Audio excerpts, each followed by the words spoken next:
Asian গেমসের বাছাই পর্বের খেলায় দারুণ শুরু করেছে বাংলাদেশ জাতীয় হকি দল। ব্যাংককে প্রথম ম্যাচে চাইনিজ তাইপেকে হারিয়ে আত্মবিশ্বাসী সূচনা করেছে লাল সবুজের প্রতিনিধিরা। রোমাঞ্চকর ম্যাচে ৪-৩ গোলের জয় পেয়েছে বাংলাদেশ। বিস্তারিত জানাচ্ছেন মাহফুজ মুকুল।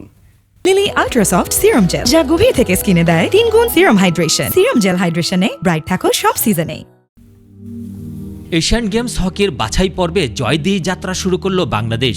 ব্যাংককের রয়্যাল থাই এয়ারফোর্স হকি মাঠে চাইনিজ তাইপেকে ৪-৩ গোলে হারিয়েছে আমিরুল রাব্বিরা। শুরুটা সহজ ছিল না, তবে শেষটা হয়েছে স্বস্তির। ম্যাচের চতুর্থ মিনিটেই লি চিশুয়ানের গোলে এগিয়ে যায় চাইনিজ তাইপে, তবে পিছিয়ে পড়েও ভেঙে পড়েনি বাংলাদেশ। প্রথম কোয়ার্টারে শেষ দিকে পেনাল্টি কর্নার থেকে গোল করে সমতায় ফেরান আশরাফুল ইসলাম। দ্বিতীয় কোয়ার্টারে আরও আক্রমণাত্মক হয়ে ওঠে বাংলাদেশ। ২২ মিনিটে আবারও পেনাল্টি কর্নার থেকে নিজের দ্বিতীয় গোল করেন আশরাফুল ইসলাম। তৃতীয় কোয়ার্টারেও থামেনি লাল সবুজের আক্রমণ। আরেকটি পেনাল্টি কর্নার কাজে লাগিয়ে বাংলাদেশের তৃতীয় গোলটি করেন আমিরুল।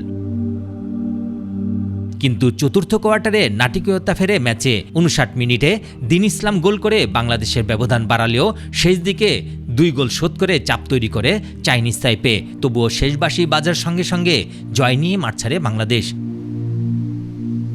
বাংলাদেশ তাদের দ্বিতীয় ম্যাচ খেলবে আগামীকাল। প্রতিপক্ষ শ্রীলঙ্কা।